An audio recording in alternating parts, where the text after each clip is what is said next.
আসসালামু আলাইকুম। সবাইকে শুভেচ্ছা জানাচ্ছি। মাসুম মাহবুব দেখছেন আপনাদের ইউটিউব চ্যানেল এবং মাসুম মাহবুব ফেসবুক পেজ। পৃথিবীর যেই প্রান্ত থেকে যারা দেখছেন সবার জন্য শুভেচ্ছা, শুভকামনা, ভালোবাসা। আমার এক দর্শক লিখেছেন, ১০ বছর আপনার ভিডিও দেখে আমার নাম তো কখনো বললেন না। মোতালেব ভাই, আমার চ্যানেলের বয়স ১০ বছর হয়েছে? যাক, আমাকে বেশি ভালোবাসেন। আপনার জন্য আমার ভালোবাসা। প্রিয় দর্শক, আজকের গুরুত্বপূর্ণ খবরের প্রধান শিরোনামটি হলো আবারও আমেরিকা ইরানের মধ্যে যুদ্ধ শুরু হতে যাচ্ছে। তার প্রথম ঘটনা ইরান নিজে ঘটিয়ে দিল। অর্থাৎ হরমুজ প্রণালীর কাছে ওমান সাগরে দুটো জাহাজকে টার্গেট করে আক্রমণ করেছে ইরান।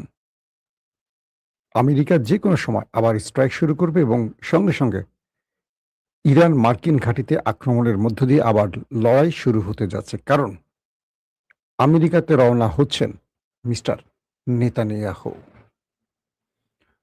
আর মুসলমানদের অন্যতম লিডার মুস্তফা খামেনির বাবা, ইরানের প্রায় ৩৭ বছরের সুপ্রিম লিডার আয়াতুল্লাহ আলী খামেনির সর্বশেষ আপডেটগুলো জানাবো। আমরা আয়াতুল্লাহ আলী খামেনির ভিডিওগুলো আপনাদের দেখাবার চেষ্টা করব। সর্বশেষ কিছু তথ্য আগে দিই, তারপর আমরা ভিডিও আপনাদের দেখাবার চেষ্টা করব। ইসলামী বিপ্লবের শহীদ নেতা আয়াতুল্লাহ আলী খামেনির জানাজা অনুষ্ঠিত হয়েছে। আপনারা জানেন যে এটা ধারাবাহিক হচ্ছে, বিভিন্ন শহরে হচ্ছে, একটি শহরে না, এটা ইরাকেও হবে, ইরান ছেড়ে। রাজনৈতিক, সামাজিক এবং ভূ রাজনৈতিক বার্তা, অনেকগুলো বিষয় ইরান বিশ্বকে পৌঁছে দিচ্ছে। ইরানের তার টার্গেট, বিভিন্নভাবে ইরান পৃথিবীকে কানেক্ট করার চেষ্টা করছে। ইরানের জনগণ শুধু এই বিষয়টির সাথে সম্পৃক্ত না, এখানে পুরো বিশ্ববাসী জড়িয়ে গেছে আয়াতুল্লাহ আলী খামেনির এই ঘটনা কেন্দ্র করে, এবং ইরান এটি চেয়েছে। পুরো পৃথিবীর গণমাধ্যম এটাকে খুব বড় সড়ভাবে প্রচার করছে। দর্শক, আমরা কয়েকটা ফুটেজ আপনাদের দেখাই, তারপর আমরা চলে যাব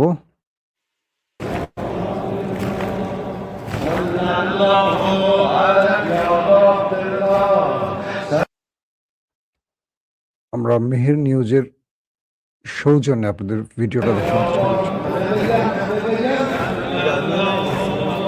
আজকে কুম শহরে, এটি হচ্ছে ইরানের আরেকটি শহর।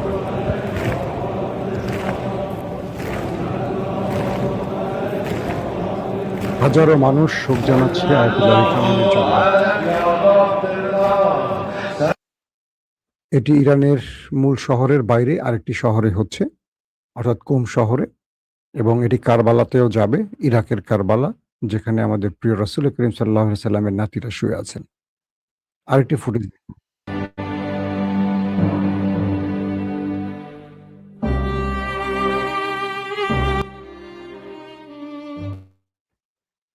আলী খামেনির মরদেহ যখন যাচ্ছে, হাজারো দেখার জন্য এভাবে ভিড় করছে, হাজারো না লাখো মানুষ। আপনারা দেখছেন ভিডিওতে।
আমরা দেখাচ্ছি এটি কারবালা।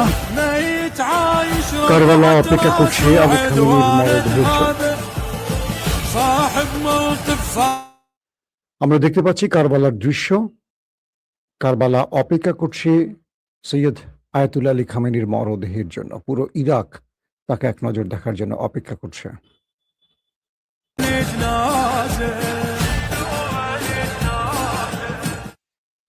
দর্শক, এবার আমরা মূল কয়েকটি খবরে আসি আপনাদের, যে জন্য আপনারা অপেক্ষা করছেন। যখন ইরান জুড়ে শোক চলছে, তখন দ্রোহ এবং ক্ষোভ দুটোই চলছে মানুষের হৃদয়ে। প্রত্যেকেই বলছে প্রতিশোধ চাই। ইতিমধ্যে $10 কোটি ঘোষণাও করেছে আমাদের ট্রাম্প চাচ্ছুর মাথার দাম।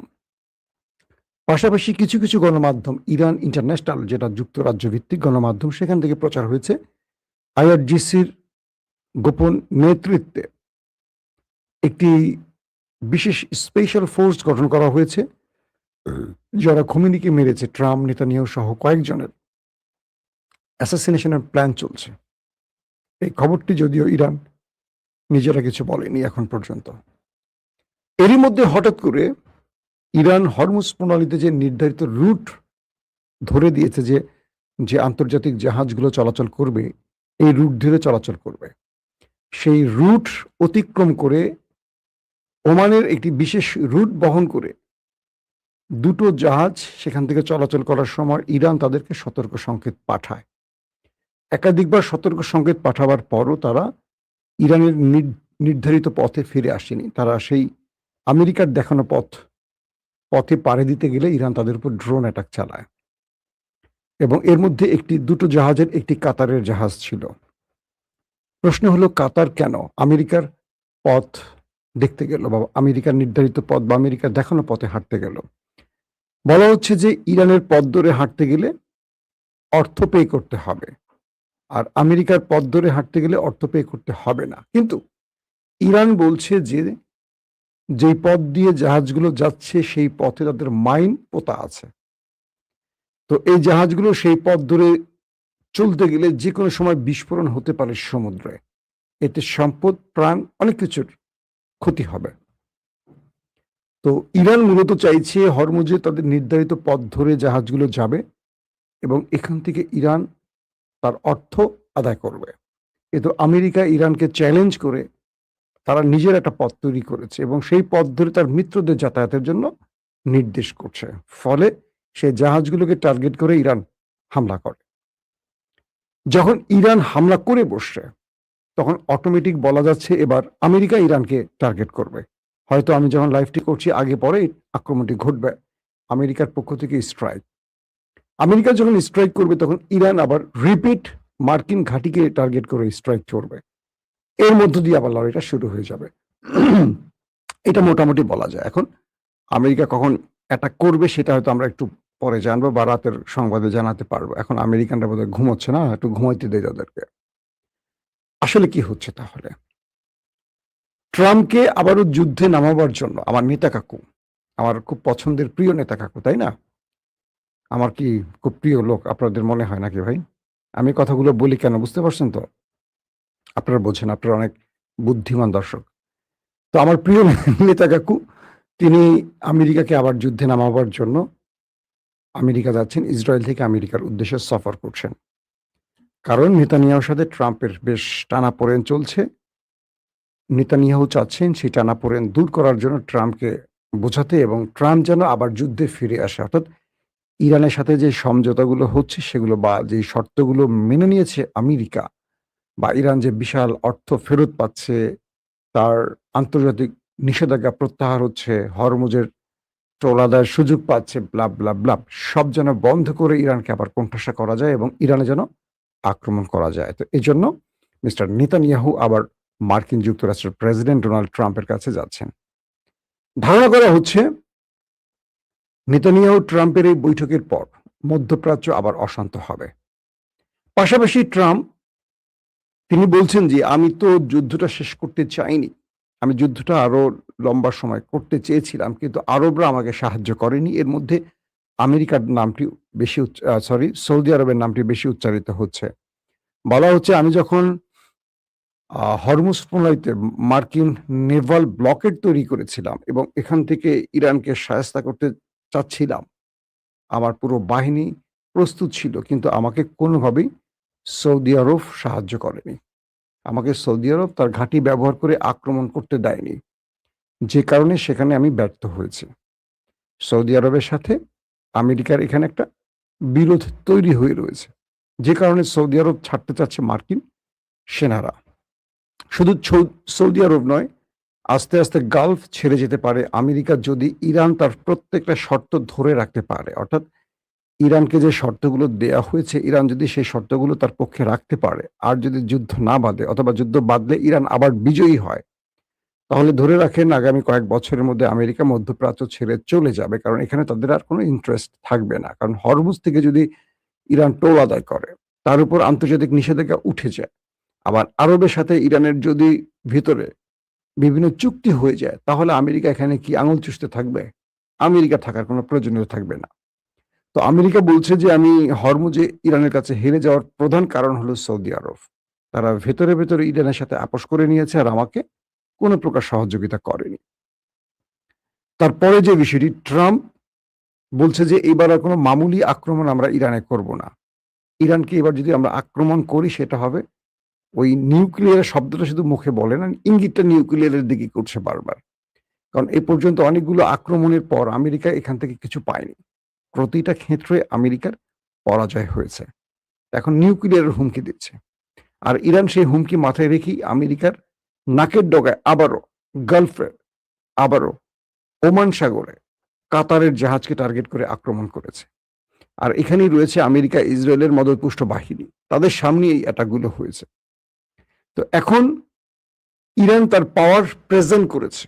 খেয়াল করবেন, ইরান কেন শক্তিশালী হয়েছে। ইরান চেয়েছিল পুরো পৃথিবীকে তার অবস্থাটা বর্ণনা করতে বা তার শক্তিকে দেখাচ্ছে। এক, আলী খামেনির মাধ্যমে পুরো বিশ্ব নেতাদের ডেকে এনেছে ইরান তার দেশে। 100 দেশ এসছে, ইরান সফল, আমেরিকা হেরেছে। প্রায় 2 কোটির অধিক লোককে শহরে নামিয়েছে ইরান। এখানেও আমেরিকা ইসরায়েলকে বার্তা দিয়েছে, তোমরা যে আমার দেশের ভেতরে রেজিম চেঞ্জ করতে চেয়েছো, সরকার পতন ঘটাতে চেয়েছো, পুরো ইরানের জনগণ আমার পক্ষে আছে। দেখো, ট্রাম্প এই জায়গাটা ধরা খেয়ে গেছে। ট্রাম্পকে এতদিন বোঝানো হতো বা ট্রাম্প এতদিন বুঝতো যে যে কোনো সময় তিনি কোনো বড় স্ট্রাইক করলে ইরানের জনগণ ট্রাম্পের পক্ষে নেমে সরকার পতন ঘটাবে, এবং ট্রাম্প অনায়াসে এখানে কমান্ডো নামিয়ে স্থল যুদ্ধ করে ইরানটা কবজা করবে। ট্রাম্প এখন নতুন করে হিসাব করতে বসে গেছে যে এই লোকদের সামনে বা এই কোটি কোটি মানুষ, যারা একজন মৃত মানুষ যাকে আরো 2-3 মাস আগে আমরা মেরে ফেলেছি, তার কফিনটা ভালো করে দেখতে পাচ্ছেন না কেউ, কিন্তু কোটি মানুষ রোডে নেমে গেছে, রাস্তায় নেমে গেছে, কাঁদছে, শোক জানাচ্ছে, এবং প্রত্যেকের স্লোগান একটা, ওদেরকে শিক্ষা দাও, ওদেরকে খতম করো। ওই যে ওই দুইটা রে, বুঝছেন, ওই দুইটা মাল রে। কি বাবা? তো এখন যে প্রশ্নটি তৈরি হলো নতুন করে, ট্রাম্প বুঝতেছেন কি যে আমি যদি এখন কমান্ডো নামাই ইরানের ভেতরে, ইরানে যদি বড় কিছু করতে হয়, বাহির থেকে অ্যাটাক করেও আর সম্ভব না, ভেতরে কমান্ডো নামাতে হবে। তো কমান্ডো নামালে তো আর ফেরত যেতে পারবে না আমার কমান্ডো। প্যান্ট খুলবে, শার্ট খুলবে, ইভেন জাঙ্গাটাও খুলবে, তারপরে টুনটুনি বের করে পেছন থেকে আইকালা বাঁশ দিয়ে, যাও তুমি তোমার দেশে ফেরত। পা দিয়ে হেঁটে যেতে পারবে না, ওই পা দুটো পঙ্গু হয়ে যাবে। তখন কি করতে হবে? মাঝের ঠ্যাং দিয়ে হেঁটে যেতে হবে। বুঝছেন জ্ঞানেরা? মানে একটা মানুষের 2টা পা যদি ভেঙে দেয়, তখন থাকে আর একটা পা, ওই পা দিয়ে হেঁটে যেতে হবে ট্রাম্পের মেরিন সেনাদের। এই অবস্থা ট্রাম্প বুঝতেছে যে ইরানের এক আয়াতুল্লাহ আলী খামেনিকে কেন্দ্র করে তারা যা কিছু করেছে, তার পুরো ফলটা আমেরিকা ইসরায়েলের বিপক্ষে চলে গেছে, এবং ইরান সেই আয়াতুল্লাহ খামেনিকে দিয়েই এমন এক রাজনীতি করলো, পুরো পৃথিবীকে এক করে ফেললো, পাশাপাশি পুরো ইরানি জাতিকে এক করে ফেললো, এবং ইরান তার পুরো পাওয়ার শো করে দিল, দেখালো আমেরিকা ইসরায়েলকে, তুমি আমার দেশের ভেতরে রেজিম চেঞ্জ জোরের কথা, তুমি যদি বলো যুদ্ধ করতে চাও, পুরো ইরানিরা এক হয়ে তোমার সাথে লড়তে প্রস্তুত। তোমাকে 2 কোটি না, প্রয়োজনে 5 কোটি মানুষের সাথে লড়াই করতে হবে মিস্টার ট্রাম্প। এই বার্তাটি ইরান আমেরিকাকে দিয়ে দিয়েছে। পাশাপাশি তুরস্কে চলছে ন্যাটো সম্মেলন। এই ন্যাটো নিয়ে আজকে রাতে অনেক কথা তথ্য দেব আপনাদেরকে। আজকে আর ভিডিওটা লম্বা করব না। এই ন্যাটোতে কি হচ্ছে, কি হতে পারে, ট্রাম্প এখান থেকে কি কি শর্তের মধ্যে যেতে পারে ট্রাম্প, নেটোর মাধ্যমে ইরানের বিরুদ্ধে আবার যুদ্ধের একটা চেষ্টা করতে পারে, সব নেটো দেশকে হুমকি দিতে পারে, অনেকগুলো ঘটনা ঘটতে পারে। সো আজ রাতে আমরা নেটো নিয়ে এবং ইরানের আলো আপডেট নিয়ে আপনাদের সামনে হাজির হব। সেই পর্যন্ত আজকে থেকে এখনকার মতো বিদায় নিচ্ছি। প্রত্যেকে ভালো থাকবেন। আল্লাহ হাফেজ।